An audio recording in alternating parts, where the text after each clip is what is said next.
Hello. You're probably very confused on why you're here and what's going on. The aroma of piss and shit. The weird nerdy guy across the room. The old dead bald guy in the middle of it. Why did you wake up with Sean John jeans on? So many questions, so little time. Doctor, I know all about you. Your affair? Think I didn't know you were sleeping with that Asian? You out there having an affair with Kimora Lee. While your wife and daughter's at home. That's why you're here, Doc. If you want to get out of this room alive, we're gonna play a game. A game in which you kill that weird nerd across the room. You have until 6 o'clock. Make your time count, Doctor. Cause if you don't kill him by 6, it's sexy red in your house. I'm taking your to Pow Town's left Pow Town. Dug it with my rounds. She getting dicked down by a clown. I'm a gagger so she never make a sound. Pow Town just left Pow Town. Sorry, I've been listening to a lot of sexy red lately. Either way, Doc, strap in. Because this is Saw. Oh my God, it's finally time to cover Saw. One of the most demented movies that I've ever seen in my life. And it's not because there's some weirdo clown on the tricycle, even though that is crazy, but mainly because the main antagonist in this movie is evil as hell. And he makes all of his victims suffer and kill themselves. It's like he's killing them, but not really killing them. He's manipulating them to kill themselves, which I still think counts as murder somehow, but that's besides the point. Anyways, these two douchebags that just woke up are Lawrence and Adam. Lawrence is the doctor, and Adam, well, let's just say he takes pictures. Not those kind of pictures, editor. Relax. I just gooned yesterday. I'm about to blow. So they wake up in this nasty, rusty room, bro, with this bald guy with blood everywhere, dead in the middle of the room. Bro got a big ass revolver in his hand, and there wasn't anybody in here to combat, so he probably smoked himself. He also has a tape recorder. That's very important. Hold on to that, because we're gonna go through every single step of this game. Now they're in a conundrum. They're chained to the wall, and they're trying to figure out who brought them there and why. See, Lawrence has a good point. Whoever brought him there could have killed him already, but they didn't. They took the time to chain him up to these pipes. They also gave him an envelope with tapes in it and random items, a key, a bullet, and Adam just had a tape. Now they realize that obviously the next step is to play these tapes and find out why they're here and what the objective is. Obviously, you guys already know the objective because, you know, I let you listen to that little intro that I did. But basically, once they get the tape recorder and play it, they realize that the whole objective is to kill Adam by 6 o'clock. Now, if I was Lawrence, I would have smoked his ass. I'm just saying. Well, Lawrence is clearly a better person than me. I mean, there's no way to know that if he actually did kill Adam, if he was going to get let go or not. And I guess we'll never figure that out. But that's besides the point. All y'all need to know is that if it was me, I would have found a way to get that gun, put that bullet in it, and I would have shot this dude Adam dead in his head. Now, the caveat to all of this is that Lawrence is up shit's creek without a paddle because this man has his daughter and his wife captive. We're gonna find out soon how that happened, and you're probably gonna hate Lawrence by the end of this movie, but just hold on to that because we're not there yet. Foreshadowing. Yo, hold up. I know this man Adam is not digging in that toilet water. I mean, on the tape recorder, they told him to follow their heart, and they see a heart on the toilet.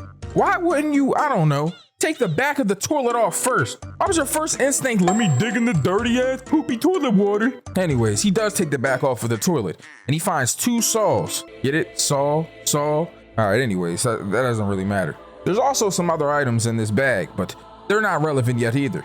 Now, for some reason, these dumbass idiots thought that they could saw through solid steel chains. What kind of saw do you think it is? It's not a power saw, douchebag. This dude Adam tried for 2 seconds and already got mad. Motherfucker threw a saw and broke a part of the mirror off. There's something off about that mirror. Interesting. Now, Lawrence is a surgeon, so he realizes just very quickly that he doesn't want us to cut through these chains. He wants us to cut through our legs. Or I guess through our ankle, technically, but that's besides the point. You know what? I never thought about this, but now the reason why Lawrence realizes that he wants them to cut through their ankle is because he knows who this person is. Cue the detectives. Bro, look at this sick bro. I'm not gonna lie, bro. Editor, you're gonna have fun with this one. Cause my God, this is gory. Yo, hold on, is that Danny Glover? In this, he's playing David Tapp. And Ken Lang is playing Detective Steven Singh. Now they call this guy Jigsaw. I have no idea why, but that's just what they call him.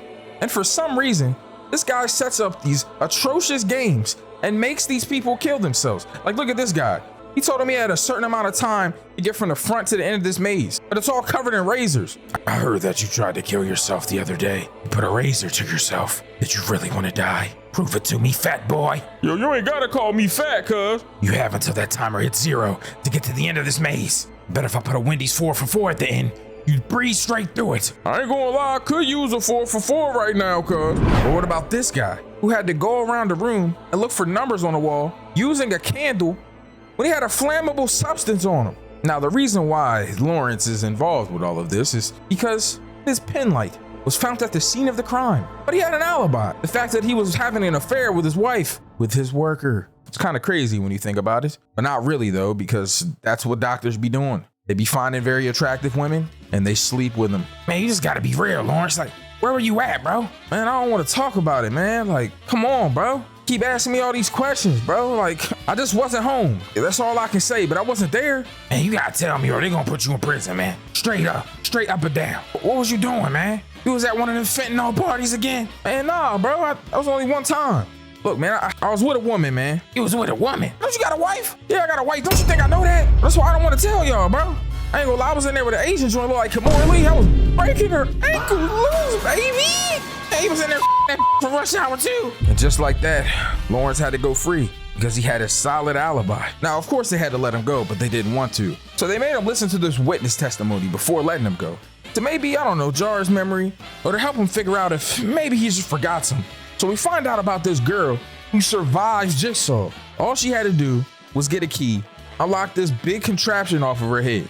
Now, the problem is her old cellmate, which I really don't understand. Like, how was he your cellmate? You're a woman. They don't have like intergendered prisons, I don't think. So like, how did that even, like, how would that even have happened? Like, I'm just saying, maybe they met a roommate. I'm still confused about it.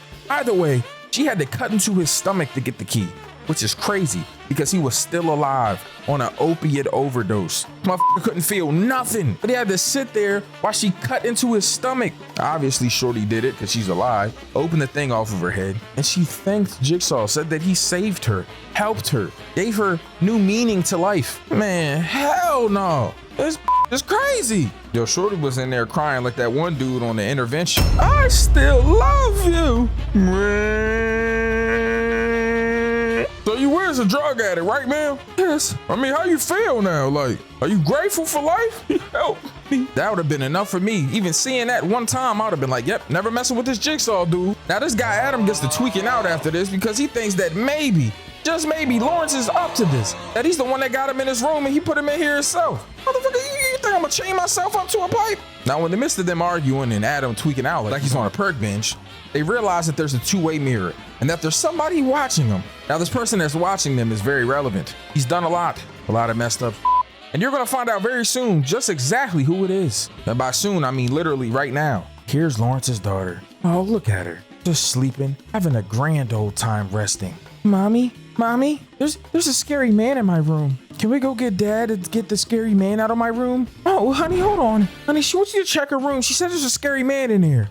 All right, give me 1 second. Hold on, I'm on the hub right now. I'm about to break my record for longest porn search. And done. All right, now hold on, honey. Now there ain't nobody in here, man. But hold on, let me check your toes out real quick. This little piggy went to market. This little piggy went to the store, the corner store though, and he got a chopped cheese. You feel what I'm saying? And then this little piggy went to the corner and got him a gram of that gas. But then he realized that a gram wasn't enough, so he got an eighth. And then this little piggy went all the way home to roll that up in the backwood. You feel me? Dad, are you gonna leave us? Oh, leave? Leave who? You a mom? Man, I could never do that. Like, not to your face. You know, I do it every night though when I go back to work and when I go sleep with that one joint from Rush Hour 2. You know, that look kind of like Kimora Lee. She bad, I ain't gonna lie. But that's besides the point, you know what I'm saying? That's the only time that Dad leave. Any other time, I'm always here for y'all. You feel me? Now go to sleep, you be all right. And Lawrence ended up going to work. Like everything was all right, but it wasn't. There was a scary man in the room. Now this dude Adam get to looking in this man Lawrence Wallace so we could look at the picture of his daughter. But he got nosy, so he wanted to see what the wife looked like.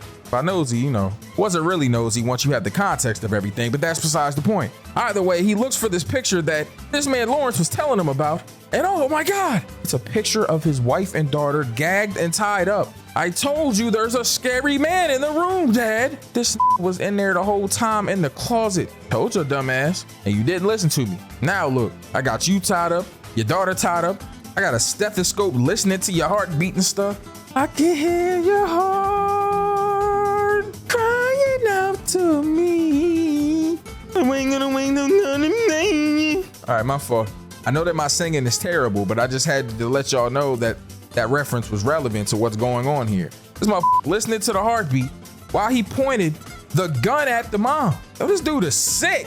Type of sick ass is this? Somebody stop him. Now, while all of this is happening, Detective Tapp is across the way, spying on his apartment. He never gave up Dr. Lawrence. He never should have let him go. Now, the reason why Detective Tapp has lost his mind and he feels like he should have never let Lawrence go was because of what happened prior to him letting Lawrence go free. Hey man, I'm sorry I can't be more help for the station, man, you know? And whatever, man. Man, whatever, man. I'm about trying to hear that, Sharif. Talking about you wish you could be more help for the station. Why don't you donate one of them big doctor checks or something? So that night back at the office, Detective Tapp is looking at these videos of what happened in this game over and over and over again. And he finds something. He hears something in the background, a fire alarm going off, which means that there was a fire emergency in that area. He combined that with something that he noticed about the building that looked very familiar. He put two and two together and boom, they looked up every fire emergency in that radius over the last few weeks and they found their building. Obviously, you know, Detective Sapp and Detective Singh would normally get a warrant so they could go here. But why get a warrant when you can just go yourself? Famous last words, dumbass. Now they decide that they're gonna go by themselves, obviously. And I said famous last words because one of them are about to die. And you've seen Detective Sapp since then, so you know that it's Singh. Singh about to sing with the Canaries. No cap. I mean, they did go in there with a shotgun like they the Terminator, but that's not enough sometimes. Especially when you're going against a maniacal genius like whoever this douchebag is in his long coat. So they pop up in the building and they find everything that they probably were going to find. Contraptions, computers, jars with body parts in it. All types of stuff, all types of mannequins, evil death traps, and even oh my God, is that a man that's tied up with two drills at his neck? Bro, you know this is about to end bad. So anyways, this douchebag comes in here with this robed hood on, telling this guy that's tied up he's gonna be a part of something great. Now they end up pointing the gun at him, and then bro hits a button and turns the drills on, talking about you gotta make a choice, stop me or save this man. Well, how about both? So he pulled a key out of this box and obviously he's like, yo, the key's in the box, but there's 38 keys. I don't know if it's really 38 keys, but that just sounded like a lot of keys and it was a lot of keys. Now, Detective Sapp had this guy on his knees right there, dead to rights, and ends up getting his whole entire throat sliced. Oh my God, I know he can't talk no more. So Singh goes after him, and I ain't gonna lie, he probably should have waited for backup, but you know, he wanted to stop him. So he sees him in the hallway, ends up shooting his ass. Fuck! Yo, I told you to stop running, son. It's your game. Oh man, this motherfucker shot me in my back, cuz. That's how you doing me? But Detective Singh gets to walking towards him, and he steps right into a trap, bro. A wire that's triggered for 4 shotguns that all simultaneously shoot his dumb ass and kill him. Got him right there, dead. So Detective Sapp goes downstairs. Obviously, he's trying to figure out what's going on. And then he sees Detective Singh on the ground. And obviously, he tries to scream out about it, but he can't because his throat got sliced. Did him dirty, I ain't gonna lie. Talking to himself, he talking to Detective Singh. Detective Singh is dead. We're gonna stop you. Oh yeah, we're gonna stop you. You gonna stop who? Now back in the room with Lawrence and Adam, they finally get an idea that maybe, just maybe, if they turn off the lights, I'm looking for. All right, my fault. But they did turn the lights off and they seen a giant X on the wall. X marks the spot to the treasure, and they find a container, and they finally have a reason to use their key. You know, it's kind of funny. This whole thing reminds me of like being in an escape room. But anyways, they open it up and they find a cell phone.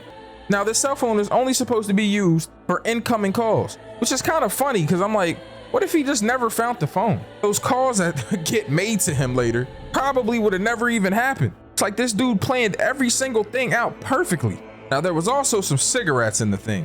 One of them is poison. One of them isn't. Now, obviously, this dude Adam wants a cigarette real bad because he's a fiend. So what does Lawrence do? He gives him the cigarette. And as soon as Adam starts smoking it, he has one of the fakest performances I've ever seen. Bro, this is a grown-ass man, by the way. Now, they tried to play him. Obviously, he didn't really want to kill him, which is stupid because I told you from the beginning, you should have just killed him. Screw this guy. Motherfucker in there trying to do this fake performance.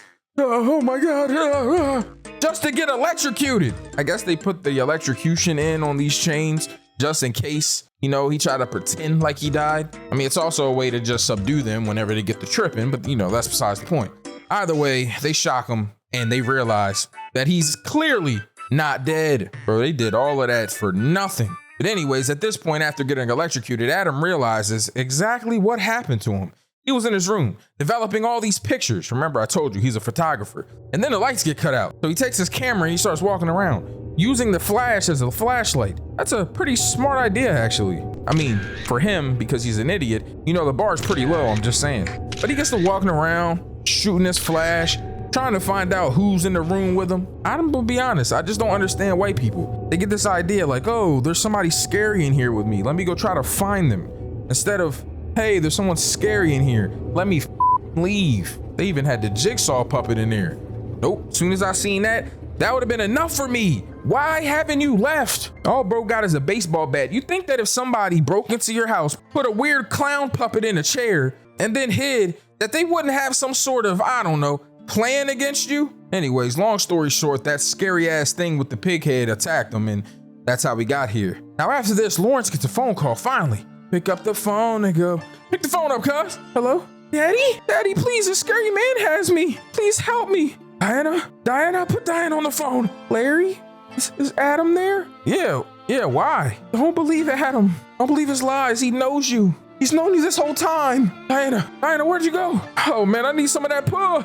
God, man, you taking it away from me, cuz. Yo, Sean, is you good, Sean? She mentioned your name. She said not to believe you. Believe you about what, Sean? Man, you know me, bro. Tell the truth, man. Stop lying. You a liar, cuz.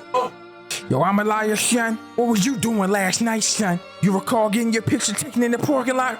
Remember that, son? Before that thing with the pig mask took you, son? Yeah, that was me. That flash. You looking in disgust. I can prove you ain't go anywhere near that scene last night, son. Look at these pictures, son. It's not the first time either. Motherfuckers hired me, son. Told me he would give me $200 a night. Some black guy, son, with this like scar on his neck. Look crazy, I ain't gonna lie. He started talking all stupid. He thought something was wrong with him, like he had laryngitis or something. Then I realized that motherfucking scar on his neck. Like he got a tracheotomy or something. Man, you been spying on me this whole time? Man, you had these pictures the whole time, man. Man, that's some bullshit, bro. Yo, son, just face it, son. We both bullshitters. I just happen to bullshit a little bit more than the bullshit, but that's the point. Either way, son, we both stuck in here, son. Me, you, the bald dude in the middle, son. You smell like by the way, son, I'm tired of it. I keep having to hold my nose and all that. Now, this dude, Adam, is pressing him at this point about how he cheated on his wife. And Lawrence is just getting more and more mad. I did not cheat on her. Bro, yes, you did. We seen you in 4K. You went in that hotel room. What did y'all play, Uno? Like, come on, bro. You went in there and knocked some ankles loose, baby. Now, at this point, Allie and Diane are still tied up. And I feel bad for them. Mainly for the little girl because she has to be here with the douchebag mom and the douchebag dad. I mean, the mom isn't really a douchebag though, actually. She does care a lot about her daughter. She just hates her husband because he's a cheating, lying piece of shit. But that's besides the point. So I can't say Diane's bad. I take it back. I know the women in the comments were about to be on my head. Please relax, unless you want to be on my head. All right, my fault, I'm just saying. Now this dude Lawrence realizes at this point that the dude that's been watching him this entire time is one of his orderlies at the hospital. Now this dude Lawrence done ran out of time. He didn't kill Adam by 6, so now his orderly has to do the deed. Unfortunate for him, Diane untied her hands. Oh yeah, you know what time it is, dumbass. Now I have to do what I have to do. And you're gonna have to tell Lawrence that he's out of time. Hello? Lawrence, you ran out of time. Now at this point, Diane gets to tripping, fighting this dude and ends up taking the gun. Eventually they tussle and the gun goes off. Now at this point, Detective Tapp comes running because he hears the guns going off. He's thinking it's Lawrence whole time. He goes in, he sees this guy wrestling her on the ground. So they get to fighting, he runs off, he ends up chasing them. Now while all of this is happening, we see Diane and Allie. They end up meeting with the neighbors, the cops get called. So we know they're safe. Now when Detective Tapp gets to this building where Lawrence and Adam are, he gets to tussling with the guy and gets shot. Guy's right there. So bro get to walking in But at this point, my man Lawrence done cut his leg off. Bro sawed straight through the bone on him. Oh my God, that's a tender fender bender right there. So now his ankle is completely detached from this chain. He's got the gun. He ends up shooting to kill him, bro. And he kills Adam. But it's too late. You should have done it before 6. Doesn't even matter now. But just kidding. What really happened is he shot him in the shoulder. He didn't really kill him. But now that bro's dead and Adam's still alive, he was gonna crawl off to get help. So he ends up crawling out of the room. At this point, everything hits the fan and gets revealed. The old man in the middle of the room gets up, tells Adam that the key was in the bathtub the whole time and it went down the drain. He leaves this nigga Adam in here to die, closes the door and says, game over. And just like that, Saw 1 is complete.